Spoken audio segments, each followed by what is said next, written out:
Thanks for joining us again today as we continue our Mental Health MOT this week as part of Mental Health Awareness Week.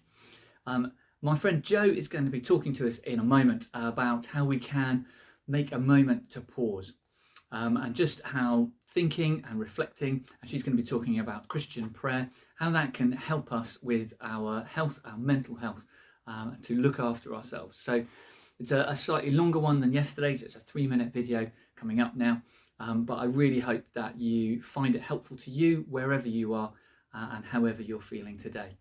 Do please post any comments or photos that you want to in response to this, and particularly pictures of things that are outside. This year, as part of the national theme for Mental Health Awareness Week, we're really encouraging folk to get outside and connect with nature.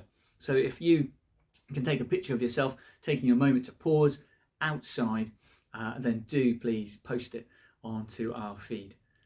Thanks. Hi, I'm Jo and I'm here to talk to you about making a moment for your mental health. We live in such a busy world, don't we? So much energy and movement and busyness all around. But it's really important to make time to be quiet and still for our mental health and well-being. Thomas Keating says that God's first word is silence, and in Psalm 46 the psalmist says, "Be still and know that I am God." In the story of Elijah, when God comes to speak with Elijah, he's not in the earthquake, the wind or the fire, but in the still small voice. And when we look at the ministry of Jesus, we see that he often takes time to go to a quiet place and pray. The early desert fathers developed this practice of stillness before God into a form of prayer called centering prayer. Centering prayer is about becoming aware and conscious of the indwelling presence of God within us. So how do we do centering prayer? Well, the first thing we do is we find a quiet place and we get comfortable. Now, not too comfortable, because otherwise, if you're anything like me, you'll fall asleep, which is good, but not quite the idea.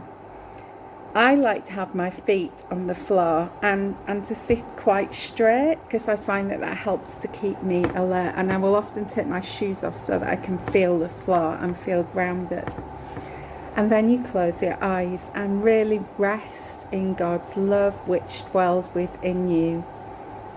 To help you do this, you can choose a sacred word or phrase that helps to focus your attention on God. It should be one which communicates his love to you. So for example, it could be Father or Abba, faith, love, hope, anything like that. And then you would combine your word with your breathing, slow breathing. You carry on like this, and if you're distracted from God's love, from your word, then you just return to your word and your breathing. You don't worry about being distracted. You don't beat yourself up and, "Oh, I can't pray, it's really hard." You just return to your word. And you stay in this place of stillness and quietness and experience of God's love for anywhere up to 20 minutes. The way I would finish is that I would thank God for his presence with me, and I would ask Jesus to empower me with his spirit for the rest of my day. And that would be my moment for mental health. I hope you found that helpful.